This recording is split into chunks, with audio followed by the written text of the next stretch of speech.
everyone to the Cervos Medical Masterclass. My name is Robin Young, and I'm the publisher of Orthopedics This Week. Tonight, I'm delighted to be hosting Cervos Medical, a really innovative young medical device company focused on bringing to market a new class of minimally invasive biologic solutions which can treat a variety of musculoskeletal conditions. Tonight, Cervos will be unveiling for the first time a novel platelet-rich plasma system which has been under development for several years. This is its launch, and customers will be able to purchase the system, which is brand named Cervos PRP, in about 3 weeks on September 1st. Cervos is best known for their innovative bone marrow aspiration system, Marrow Solutions. That's cell, not solutions, solutions. And Marrow Solutions is the only bone marrow aspiration device on the market that does not require a centrifuge, which minimizes procedure time and significantly reduces contamination risk since the product doesn't leave the sterile field. As physicians who use Marrow Solutions know, it produces one of the highest quality biologics on the market. And the technical expertise that made Marrow Solutions so effective is what is also supporting this new and innovative PRP system. Cervos PRP uses a novel and proprietary platelet collection surface. That means maximum volume reduction and the lowest hematocrit on the market, coupled with highest platelet recovery. In fact, Cervos PRP produces the highest increase over baseline of all systems that are currently on the market. This novel system has the potential to be a game changer in the PRP space. Easy to use, highly customizable, and it's a fully closed system. So for this launch, tonight's masterclass is going to be about this new Cervos PRP, and we assembled really a terrific faculty to talk about it in depth. And we're going to kick it off with Dr. Jeff Chabot. He's the co-founder and director of Endo Solutions, and he's a co-inventor on the core technologies. Dr. Chabot holds advanced degrees in physics from MIT and engineering. He has more than 15 years experience. Plus, he's been granted numerous patents in both medical devices and pharmaceuticals. Dr. Chabot's primary expertise is in the interface between the physical, biological, and medical sciences, and how to apply engineering to biomedical challenges. After Jeff will be Andrew McGillicuddy, who's the co-founder and chief operating officer of Cervos. He's the named inventor on a number of patents for devices in regenerative medicine and has been responsible for the regulatory filings on quite a few 510K cleared devices. He has a lot of experience in the medical device, blood, bone marrow, and stem cell fields, including 11 years at one of the founding companies, Harvest Technologies. He graduated from Bates College in 1985 with a degree in economics, which we will not hold against him. No offense. After Andy will be Corey Carter, who is the National Marketing Director for Cervos, and he'll have a short talk. Corey recently joined Cervos as the National Sales Director, and he comes to Cervos with over 20 years experience in medical device sales management, channel development, product development, and marketing. And most of his career has been focusing on regenerative bone and cartilage technologies. And he was at Zimmer, Integra Life Sciences, and Synthes. He's a graduate of Purdue University, has a master's in biomechanics from University of Florida and an MBA from Purdue. So it is really with great pleasure that I introduce Dr. Jeff Chabot to kick us off on this very interesting new PRP product. Jeff? Oh, Robin, thank you very much. And welcome everyone. My name is Jeff Chabot, as Robin said. I'm one of the scientific advisors for Cervos. And it's really my pleasure to talk to you about PRP in general, and specifically the Cervos PRP device, which we're very pleased to be introducing. So by way of background, when I talk about PRP, I'm sure this will come as old hat to most of you. But really in the mid to late 2000s, PRP was really the thing that was kicking a lot of people off, raising awareness of regenerative medicine. And a lot of it came from these professional athletes who had treatments with PRP and recovered from injuries in record-breaking time. You know, injuries that would normally sideline you for a year, and you come back and play in the Super Bowl at the end of the year. And this really got a lot of people aware of regenerative medicine, specifically PRP. So the Cervos PRP system is, we call it simply innovative. It's a simple system, but it's a long way to simple, as we like to say. At its core, what really makes our system unique is the surface upon which the platelets are collected, which really enables maximum platelet recovery in a small volume, so you can get potentially very high concentrations as well as high yields. The technology under which this works is actually very well established, based on established blood banking processing protocols, 2 spins in order to properly separate the sample. The device has been 510K cleared, and the FDA submission lab results are what's shown across the bottom here, and you'll see these several times tonight. So a 78% platelet recovery, high recovery of lymphocytes, a very low recovery of granulocytes, which are pro-inflammatory, and so we'd like to remove for most of the applications we'll be considering PRP for, and with very low hematocrit, less than 2%. So the key features in terms of how this device works, and I'll talk you through the steps on the next slide. It's a 2-step decanting process, which is, again, a very standard blood banking procedure to do 2 spins in order to collect platelets. And this collection surface that you see on the top of this gray piece, which is a plunger, which is contained within the tubes that you see on the right, has been carefully designed, again, in order to enable maximum recovery of the platelets. And the system is completely closed. There's no air vent. There's no sterile barrier entries. You collect the blood into a syringe, of course. The syringe, you swab the blue ports that you see on the top, and then the syringe mates directly with it. So that's it. There's no chance for contamination and subsequent infection upon delivery of the PRP product. The processing protocol is actually very simple. So the blood is collected and loaded into a couple disposables. This depends on the total volume that you want to process. Each of these can hold about 40 milliliters. After a first spin, we end up with this sort of cloudy plasma at the top, which contains the platelets and a lot of the white cells, while the red cells are all stacked up below, owing to their greater density.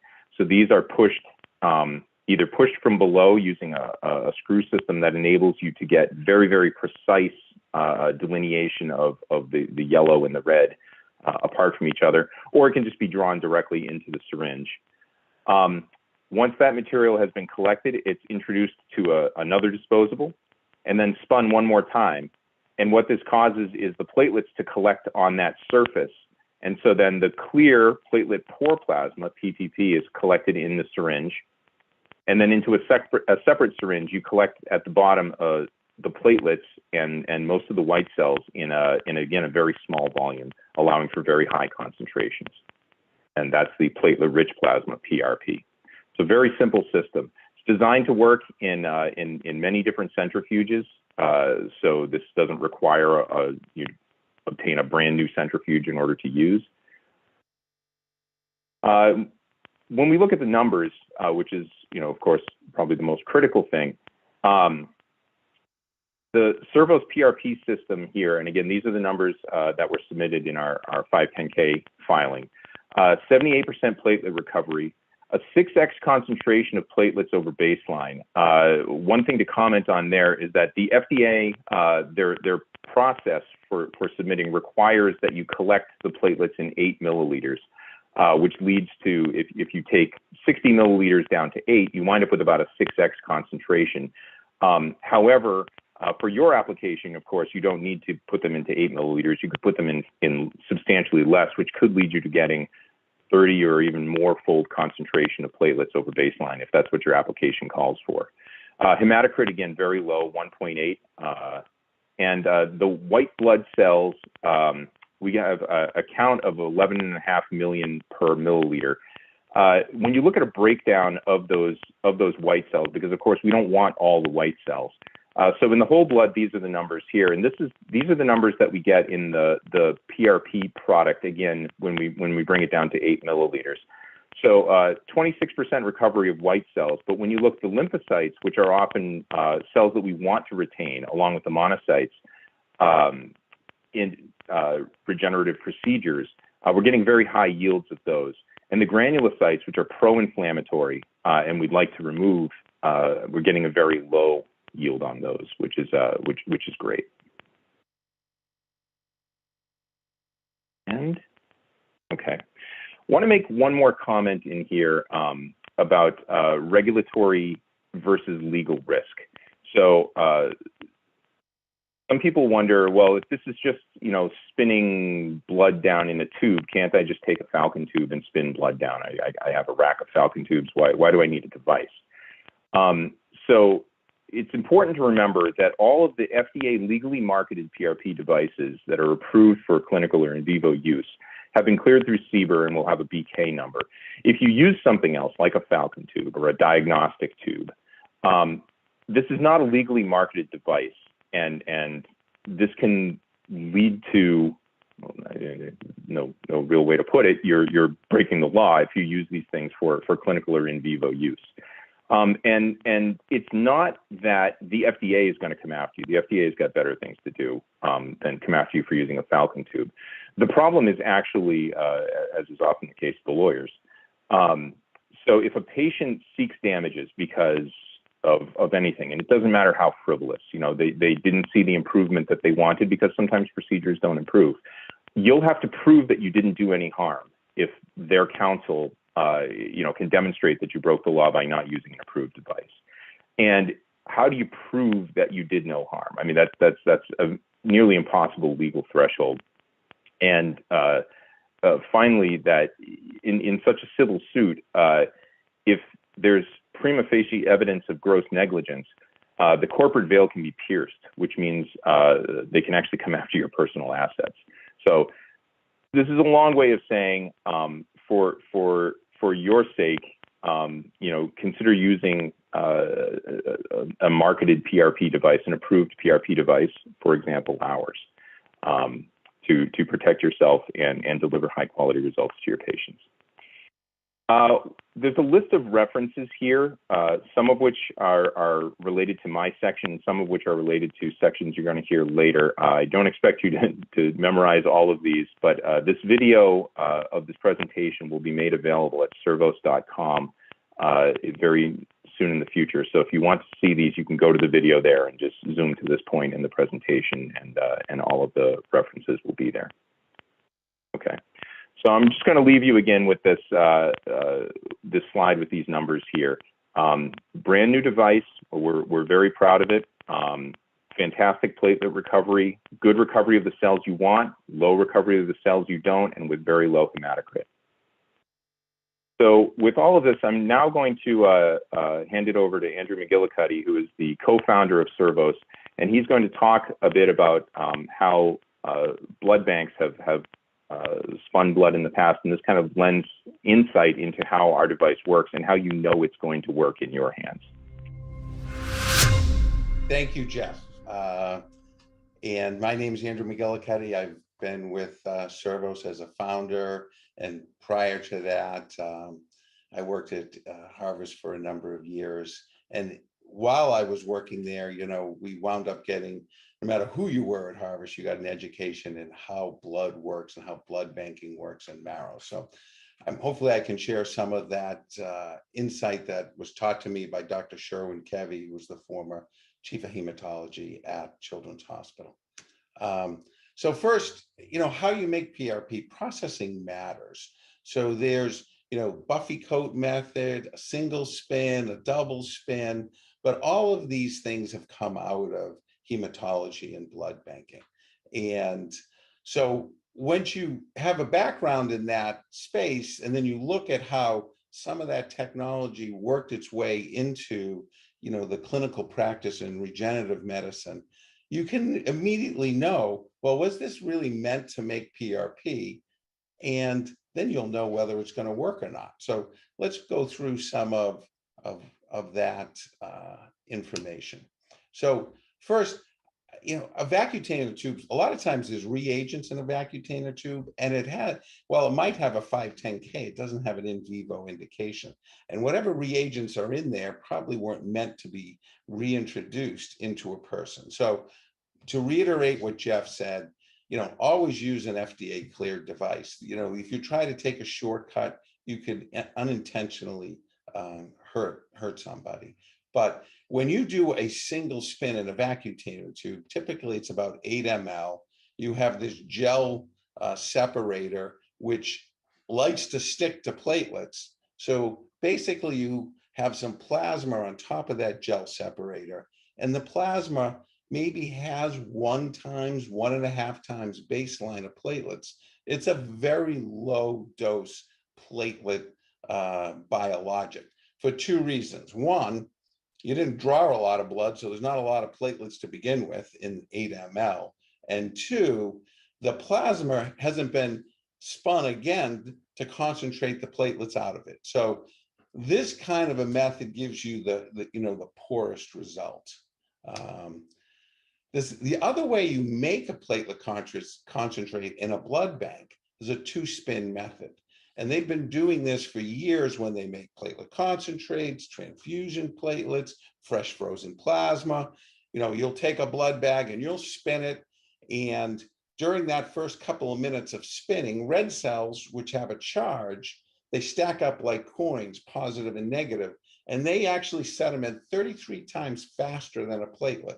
Then you have your white cells, especially your granulocytes, are much bigger. They sink 12 times faster than a platelet. So if you can imagine yourself in the blood during that separation process, you have a lot of heavy solid material going down, which creates a fluid flow or a stream going up. Well, the really light components of blood, like platelets and lymphocytes, get caught up in that upward stream. And if you stop the centrifuge at just the right time, based on what's already been established in blood banking, all your platelets, plasma, and lymphocytes will be up in that cloudy plasma. You can decant that now to a second chamber. In this case, they're using a bag press and they're putting it into a separate bag. And then that could be transfusible platelets, or you could spin it again and then make a platelet concentrate. So if you want to make a platelet concentrate, you want to follow a standard blood banking protocol for making a platelet concentrate. You don't want to use a falcon tube, which is not how you make a platelet concentrate. And the other thing you don't want to use is an apheresis machine. An apheresis machine is designed for gross separations. I want to make packed red cells. I want to make fresh frozen plasma. But it was never designed to make a concentrated platelet preparation. And the reason is, after I spin that blood hard, so I do like a Buffy coat method. So my red cells and granulocytes have sunk, my platelets and lymphocytes are up top, but eventually all my red cells and granulocytes have sunk. And if I keep spinning longer and longer and longer, my platelets and lymphocytes come down and everything meets in the middle. And that's how an apheresis machine works. And then I push it through tubing. Well, when I push it through tubing, it never flows smoothly because there's friction along the wall of the tube. So the Buffy coat I created, by the time it goes through the tubing and is separated by the optics, has mixed up. Now, it works fine if I'm trying to make packed red cells or I'm trying to make plasma, because those are the bigger components of blood, but it doesn't work well if I'm trying to create a fine separation of platelets. This technology was never designed to make platelet-rich plasma. And so now I look into the field and I say, okay, now that I have this background in blood, what are these devices out that make platelet-rich plasma in the regen space? Well, they all came out of blood banking. And you can look at them and immediately know, is this going to work or it's not going to work? Does it really follow a proper protocol for making concentrated platelets?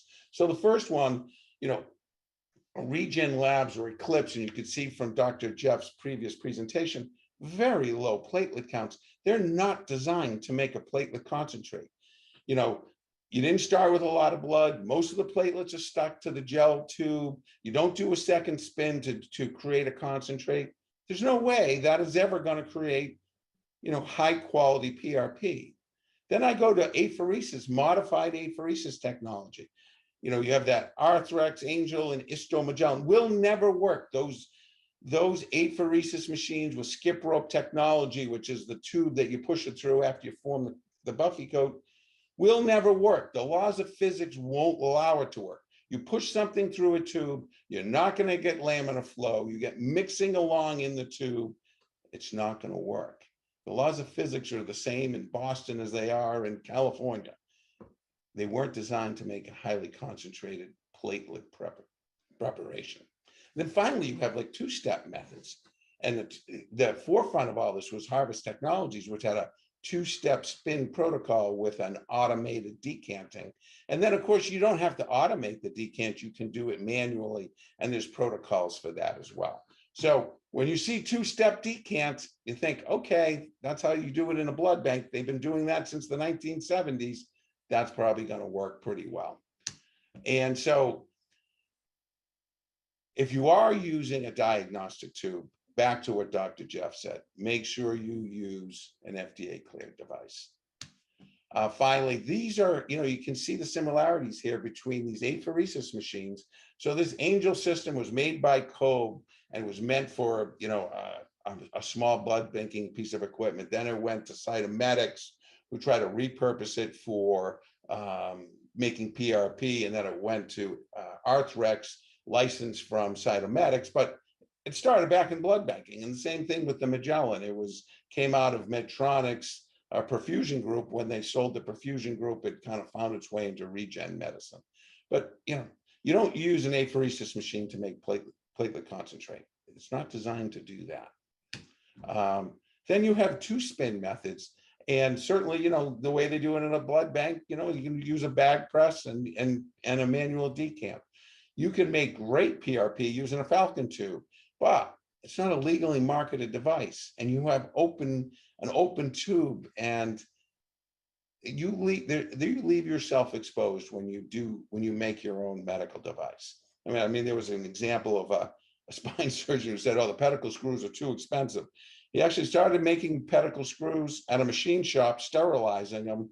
It didn't end well for him. And then, of course, you have the Harvest, the original, decanting PRP, and that step of automated or manual works. That's how you make a platelet concentrate.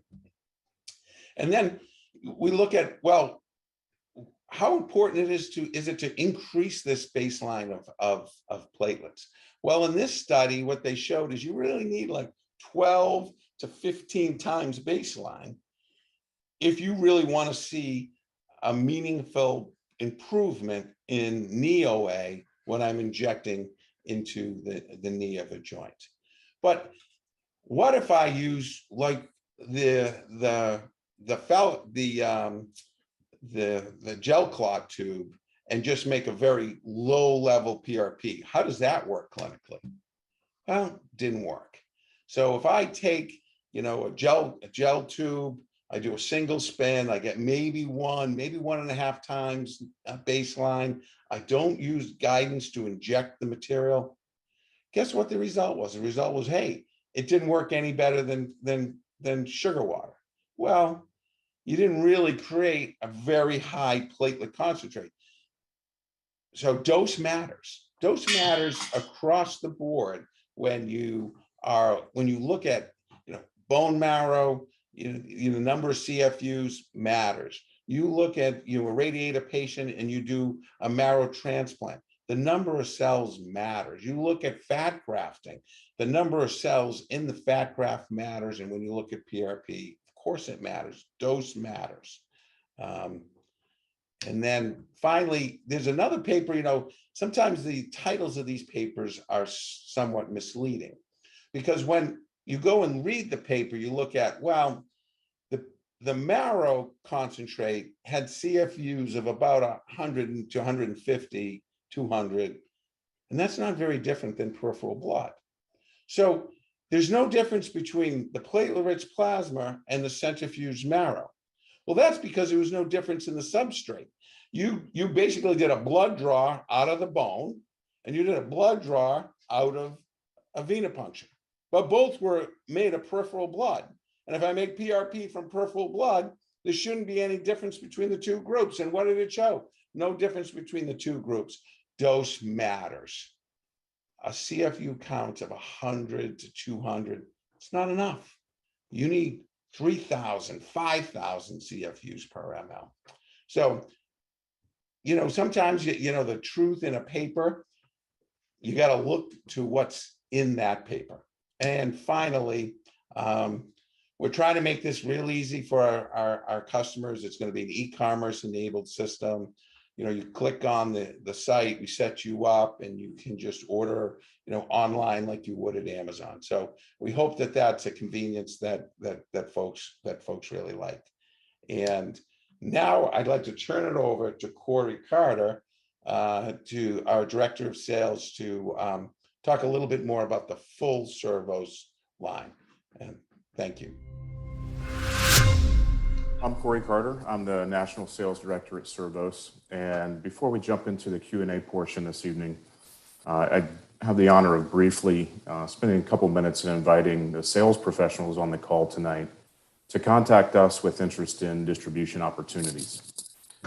This is an exciting time to consider joining our distribution network as we prepare a number of regenerative technologies that really complements what you guys are doing in the OR each day, and fits right into your call pattern and your sales cycle throughout the day.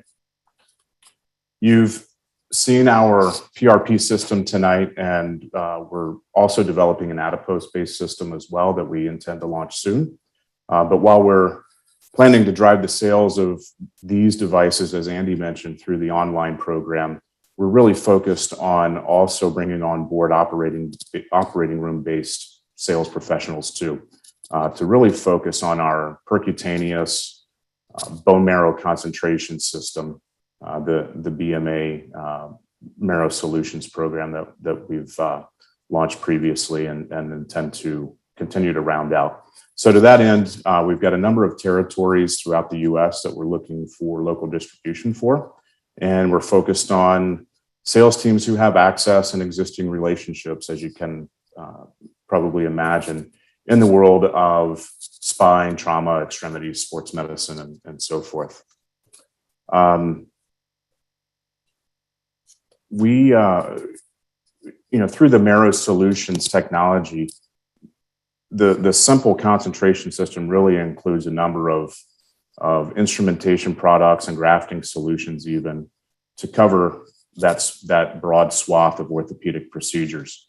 We provide a strong support mechanism to help you develop the local market through training, cadaver labs, and customer onboarding as well. We continue to make headway with some additional contract wins and access too. I would invite you to contact us with interest in distributing the portfolio at sales@cervos.com, either directly or with any referrals to potential folks, sales colleagues that you know who may have a fit for the Cervos line in your bag. You can reach out to us directly at that email address. I'd also invite you to stop by and see us at either of the major upcoming meetings. At Academy out in San Diego at the end of the month, we'll be at booth 913. And then at the end of September at NASS, we'll be at booth 3242. You can obviously additionally continue to look into Cervos and our portfolio at cervos.com as well. So with that, I'd like to thank everyone for joining this evening and throw it back to Robin for some final remarks and some Q&A. Okay, so we've had several questions submitted, and we'll try to get through them. I'll try to direct them to the people that I think may be the most appropriate to answer them. The first is actually a question that I get a lot, so I'll take this one. And it's, do you believe that red cells in a treating composition are harmful when you're using PRP in a joint? And people usually ask this question because they think of conditions like hemophilia, where you have repeated bleeding into a joint space and it causes degradation of the cartilage and the joint itself. Studies have shown, however, that acute treatments, even if there are substantial numbers of red cells in there, don't cause lasting damage to the joint. And this makes sense because everybody's banged their knee at some point, right? And possibly had some acute trauma that hasn't led to, not being able to walk for the rest of your life. So we think it's definitely an advantage that we get a very low hematocrit in the PRP that the Cervos system produces. But if you're just coming in to do a procedure one time, those red cells are probably not the highest concern you have. We have another question that's kind of along those lines, which is, do you believe that reducing the number of granulocytes will help reduce inflammation flares when injecting into a joint?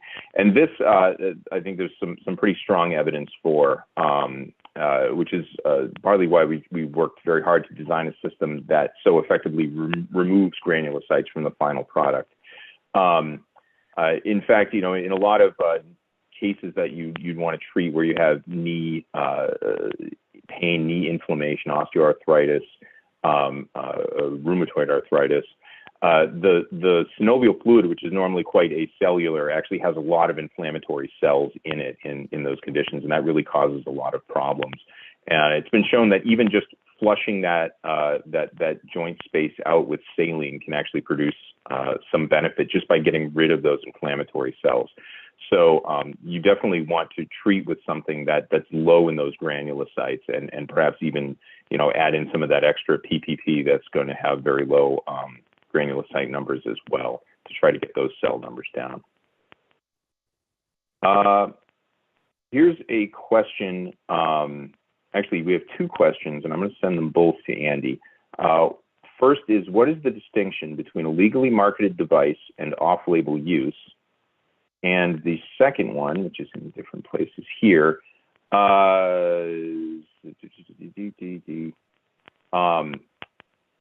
this down. Is there a standard indication for PRP kits and systems available in the U.S. which have gone through the FDA review process that's for a surgical indication? However, Andy mentioned injection for knee OA and for soft tissue use. Is that against the cleared or approved indication from the FDA? Thank you for the clarification. All right, so I think I can take, they're kind of related questions, so let me see if I can't kind of answer them both simultaneously. So a legally marketed device means you have a 510K number or you have a clearance number and you've gone through your FDA submission. Now, a lot of times, when you look at the indication for use on that device, you're using it potentially for a different reason. And that would be considered an off-label use because I have a device that has an in vivo indication. I'm going to use that device, but it's for a different in vivo indication. But I can do that under the practice of medicine, and I should have some evidence in the peer-reviewed journal body that what I'm going to do will be helpful, but won't be harmful. So that's an off-label use, and there's a lot of off-label use done, and I don't see that as being a problem because those court cases have all been settled.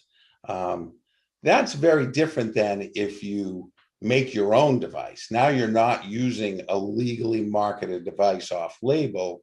You're making your own device, just completely bypassing the FDA. All the laws that are written in the books about what it takes to legally market a device, you're saying, well, I'm not going to comply with any of those laws. I'm just going to make my own device and do what I want. And it would be almost like it would be like if a doctor got appointed the head of Medtronic and they say, well, because he's a doctor, he doesn't have to comply with FDA. I mean, that's crazy. So you want to use a legally marketed device, but you can use it off-label. So that gets into the question, if I use PRP off-label. So if I look at the indication for use for all these PRP systems, they went through CBER, they start with a BK number, and therefore mixing with graft material to improve the handling characteristics for an in vivo bone grafting condition.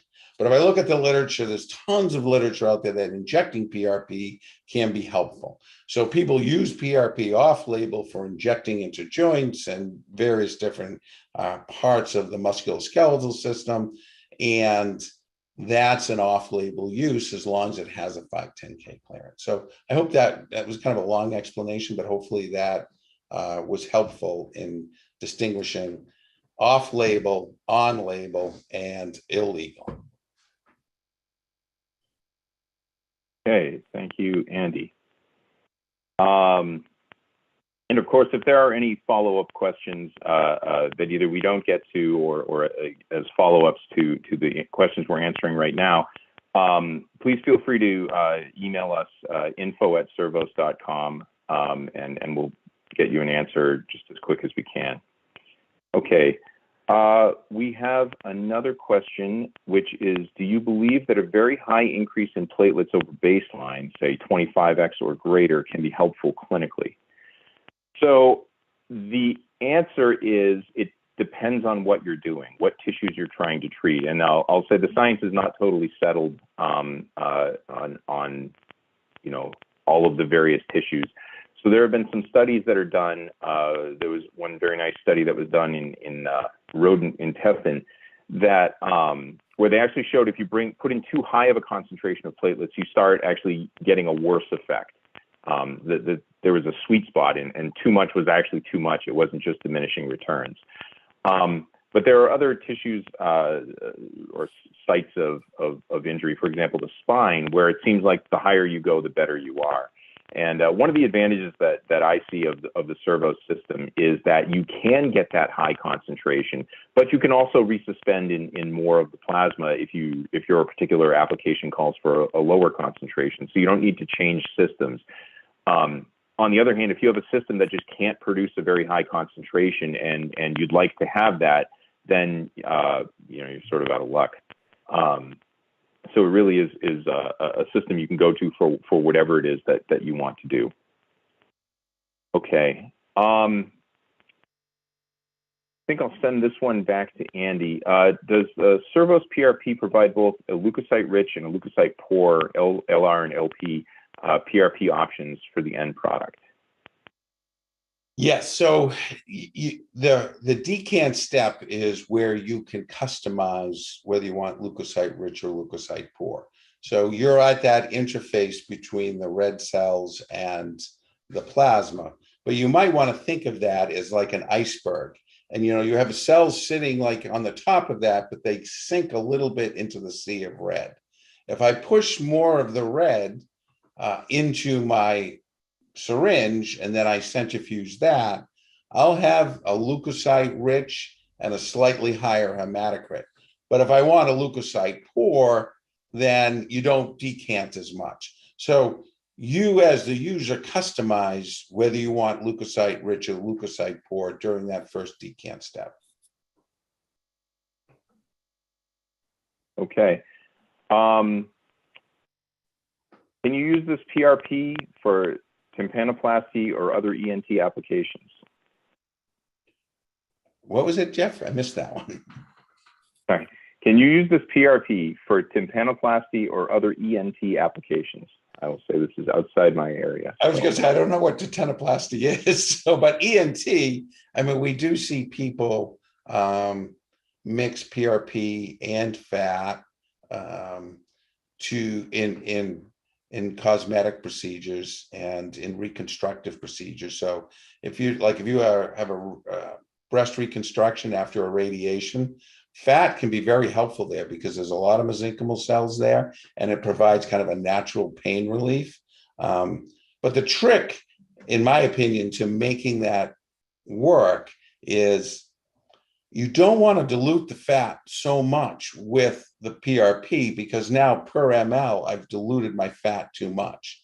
So in that case, customizing to get like 50 times baseline in 1 ml and mixing with 10 ml of fat makes a lot of sense because I've delivered all my growth factors from my platelets, but I haven't diluted my fat to the point where it may not work clinically for what I'm trying to do. Did that make sense? Jeff, you're on mute. Yes. No, I'm sorry. We have windows popping up all over the place. Okay.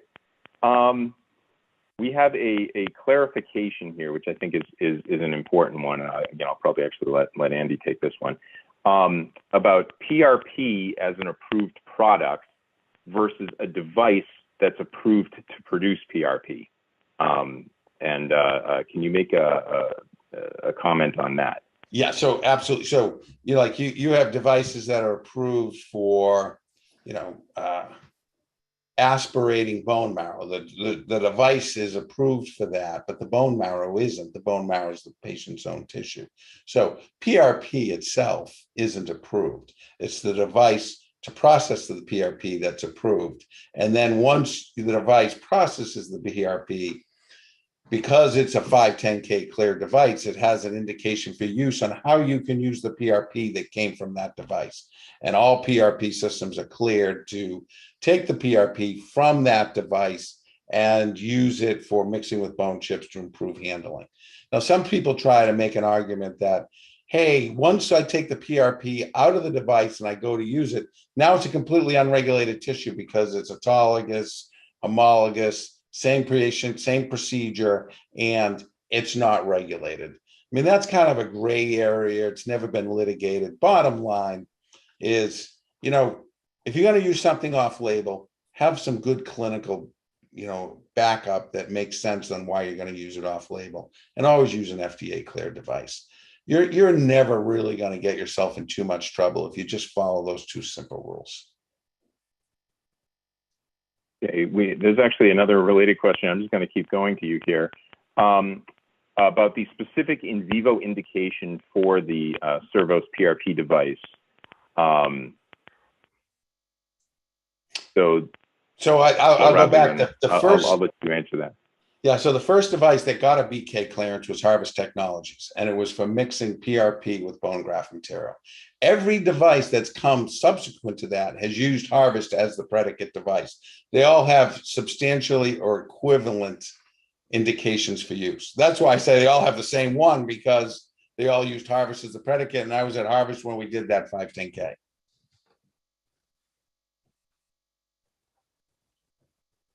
Let's see, going down the list here. Are these questions, can I combine them? Oh, they're probably separate. Okay, one question. If you boost your platelets very high using the Cervos system, what happens with the monocyte concentration? That is there a reduction in monocytes when increasing the platelet concentration? And if so, how significant? So the numbers that you saw are actually, I think they're fairly consistent across people in terms of the percentage yields that you're getting when you use the system in a particular way. As Andy had mentioned, you can sort of adjust the monocyte yield by how much of the red layer you take off in that first decant and how many cells you grab from there. But in order to get the platelet concentration at sort of its maximum, if you didn't resuspend in 8 milliliters, you're mostly adding in that, oh, my hands are disappearing. You're mostly adding in that clear fluid that's above the platelets when you're following the FDA process for the submission, and that fluid is basically very low cellularity. So you should see an increase in the monocyte concentration as you get an increase in the platelet concentration. Okay. I'll throw this one to Andy. For the use of the Cervos PRP system in the intra-articular space, what needle gauge do you recommend? And additionally, can you administer the PRP into the knee joint with a local anesthetic? So what I've seen clinically used is anywhere from an 18 gauge to a 22 gauge needle. And if you're the one who's having it injected, I guess you want a 22 gauge versus an 18 gauge. Part of the skill in this field is the art of the administrator. So you need to have good imaging so that you're delivering the biologic to the area of the defect. So as device manufacturers, of course, we'll, hey, this is our device and this is how well it works. This is compared to the competition. But so much of an outcome is the skill of that person who's delivering the biologic. Can I really see that defect? Am I making sure I'm getting the biologic into the defect? And, am I getting sufficient quantity into that defect? So what was the second part of the question there, Jeff? I don't know if I fully answered this one. Sorry, already scrolling up the question. You're local. Can you administer PRP into the knee joint with a local anesthetic? Yeah, I've seen that. I've seen that done, thousands of times.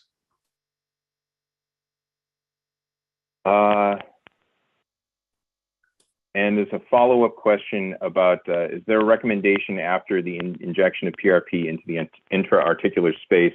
What is the recommendation regarding the use of an NSAID or other anti-inflammatory following the injection? This gets a little outside my pay grade, but what I've seen people do is they suggest to people not to take an anti-inflammatory because they want to have a little bit of that beginning inflammatory phase that's part of the healing cascade. And if you take an anti-inflammatory, you're kind of working at cross purposes to that regenerative process. Now, I don't know if there's ever any strong literature that supports that, where I said, hey, PRP with, an anti-inflammatory, PRP without an anti-inflammatory, and look, you did much better without it. I think it's kind of, folklore kind of stuff, but it kind of makes sense. I'm just going to keep going back to you because you're doing so well. We have a question here about the use of the phrase regenerative medicine, because clinicians have to be careful about sometimes using that expression without running the risk of running afoul of the FDA for making claims. Can you comment on that? Yeah, I think that FDA has, to a certain extent, looked to the websites of clinicians and said, you're like now a medical device manufacturer. The claims on your website shouldn't be outrageous. Just like, we as medical device people can't go out and make outrageous claims that, hey, use PRP and it's going to cure, pancreatic cancer. It's not, so the FDA looks at those kinds of those phrases and claims on a website now, and they're starting to think of doctors' websites the way I would think of a medical device company marketing a legally marketed device. So they don't like the word stem cell. They don't like words like regenerative medicine.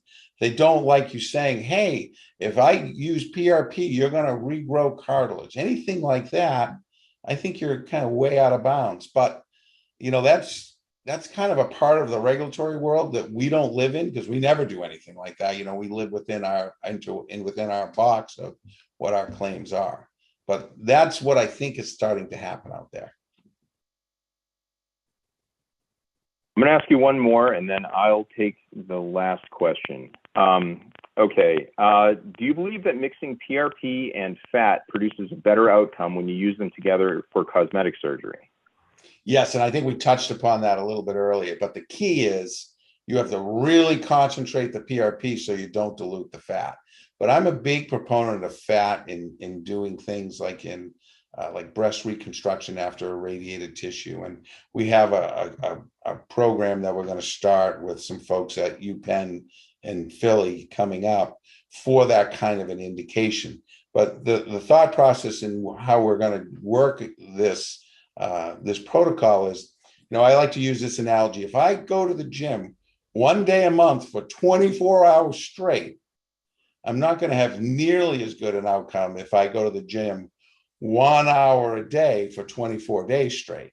So when I'm trying to repair a big deficit, maybe there's a way we can do it in a less invasive way where I'm not in the full OR and incrementally build that tissue back up.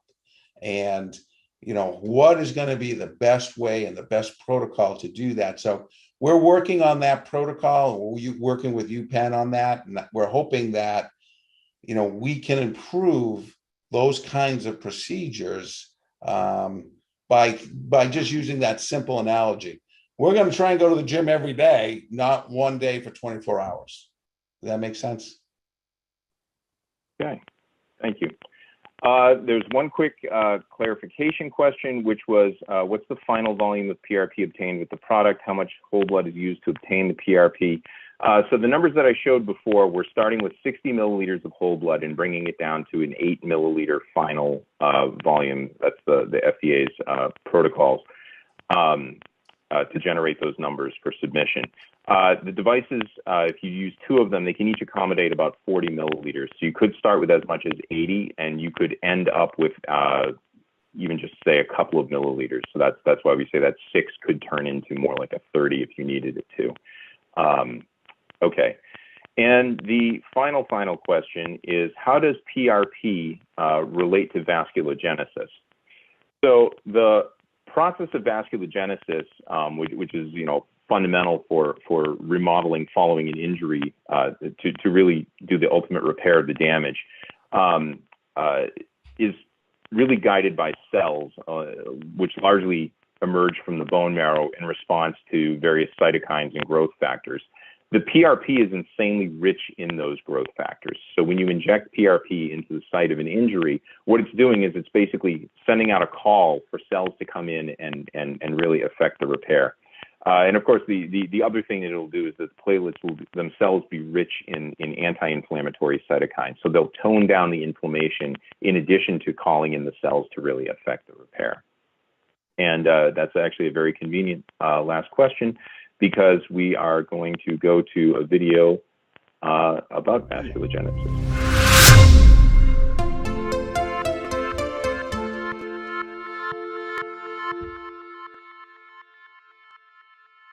Harnessing the power of bone marrow-derived stem cells through vasculogenesis to advance clinical outcomes.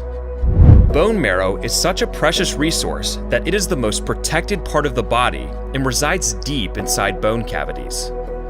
Vasculogenesis is the process by which marrow stem cells move through the peripheral vasculature to the site of damage. Vasculogenesis is the engine of all tissue repair, making red marrow the engine of life. Sourcing cells from red marrow in an adult and transplanting it to the site of injury exactly mimics and supplements the body's response to injury, which degrades with age. Marrow stem cells orchestrate the transition from the inflammatory phase of the healing cascade to the proliferation and remodeling phase. Our best-in-class autologous and synthetic orthobiologic products mimic and promote vasculogenesis to treat a variety of musculoskeletal disorders and help grow bone, preserve joints, manage chronic pain, and restore your daily active lifestyle.